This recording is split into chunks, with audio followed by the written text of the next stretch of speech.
Hi,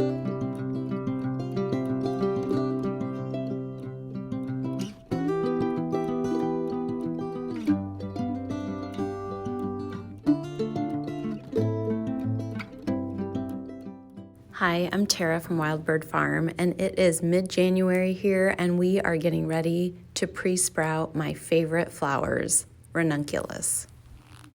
These fluffy blooms show up about 90 days after they've established their roots. This will be my 4th year growing, and while my first year I had excellent blooms, the last couple years the heat hit so quickly and early in my area that I had less than stellar performance on these. But I'm not giving up. I love them that much. One thing to note here is I am in zone 5 and I will be growing the majority of these in a DIY unheated hoop house. While I'll be starting the majority of my corms now in late winter, I did start a few in the fall and planted them out in my hoop house.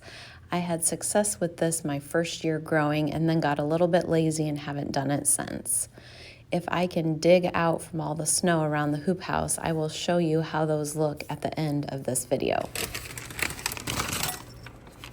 The first thing I'm going to do is soak them. I usually do this from anywhere from 2 to 4 hours, and this is just to plump up their little legs on the corms. You'll see I have 2 bowls that I'm filling up here that I'll add water to. The ones on the left are new corms I purchased this year called amandine. I've grown those several years before. And then those on the right are the corms that I dug up from my blooms last year. These saved corms are a mix of labelle and, again, the amandine. So I'm soaking them in water, again, for 2 to 4 hours. And I run a little bit of fresh water in about every hour just to keep that water circulating and fresh. The goal of soaking is just to rehydrate those little shriveled up corms. And while it isn't essential, I do find that they start rooting a little bit faster if you do. Okay, so our corms have been soaking about 2.5 hours, anywhere between 2 and 4, once their little legs really plump up. So these are the new corms that I got this year. Smaller, but definitely cleaner than the ones that I dug up and saved. And these haven't, I would say like the little legs are smaller, the overall clumps are larger, and some of these, like this one I can tell, I could break into smaller.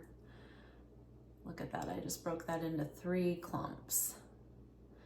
And I could definitely go through and probably do that for a lot of these. I don't mind having, planting like a bigger corm though, to hopefully get more blooms, maybe in a smaller space. So these are the old corms I saved and then the new ones that I've purchased. And these are amandine. These are a lot of the amandine, but some of the other. So I have my moistened potting soil, and I'm just gonna put them in there very closely. I'm gonna cover it with a light layer of soil and get that damp. This will be very similar to what we did with our anemones a few weeks ago. Okay, this is sort of a strange angle, but I think you'll be able to see me working here pretty good. So we're gonna just stick them with their little legs going down into the potting mix. I'm gonna put them very close together. And again, this is pre-soaking, and then now we are pre-sprouting in the potting mix here.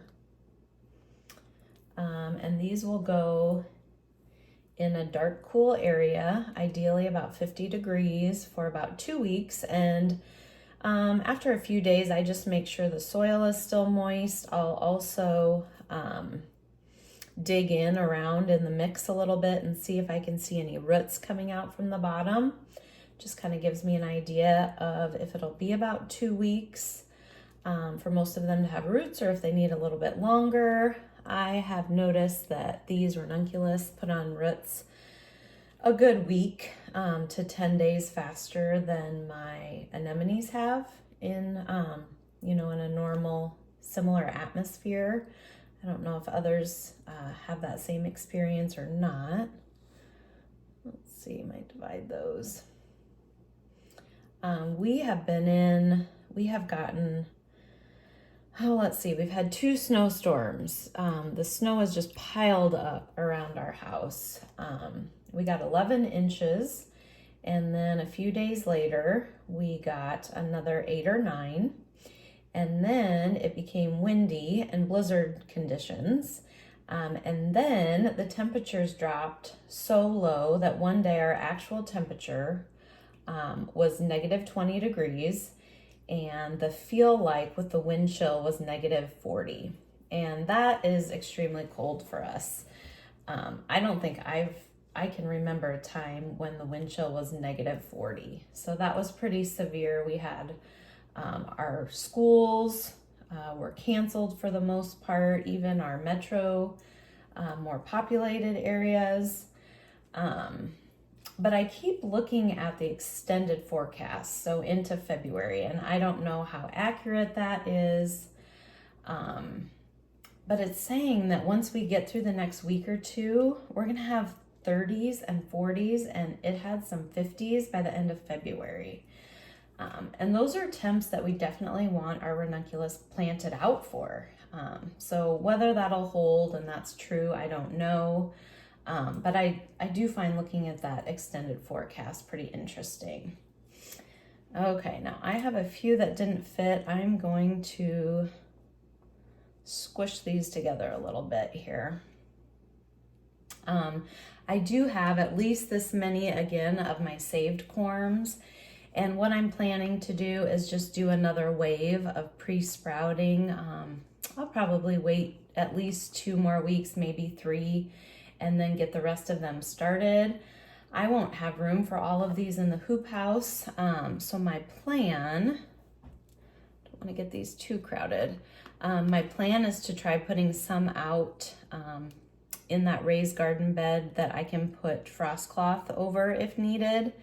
I have never tried to grow anemones or ranunculus outside. In our climate, I don't know how they'll do.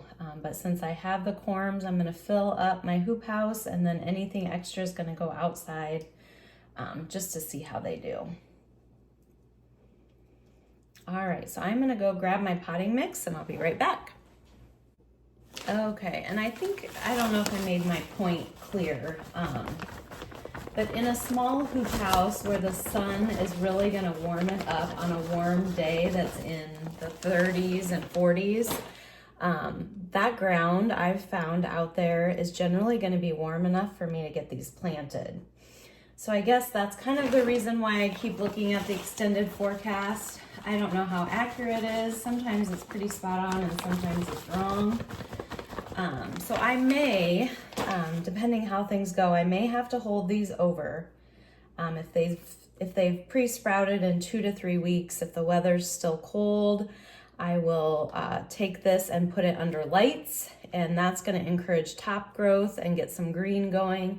I can definitely plant them out in the hoop house either way. I can plant them just with roots, or I can plant them out with a bit of green. Either way, they're gonna get covered by a couple layers of agribon if it's cold.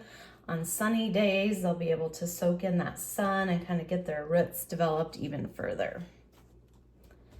So this is kind of what we've got. You can see this is a clear container, so you can kind of see how thick it is. I'm gonna run just a spray of water over here, cover it, put it in the dark, in the cool, and then I will for sure video when I plant these out. Here's a photo from a past year. You can see those roots growing directly out of the corms, and these had been under lights, so there's a bit of green showing as well. Now you can plant them out at this stage, or you can plant them out just when they have the roots coming out of the bottom. It's snowing again today. This is the day after I started those corms, and school activity already been canceled, and I am, if I can get a picture, I'm up to my almost knees in snow. Not sure I'm gonna get in, but I'll give it a quick try. Had I tried a little harder, I probably could have gotten in, but I didn't try too hard. I did peek through the window, and this is what I saw. there are snowdrifts inside the tunnel. Now, to be fair, we didn't winterize it this time because there isn't very much planted in here, but definitely we don't want it to look like this. And the two spots in purple, the lower are where the ranunculus are planted, and in the upper right is where I showed you those anemones before. So time will tell if they survived, and I'll be sure to give you an update. Until next time, everyone, stay warm.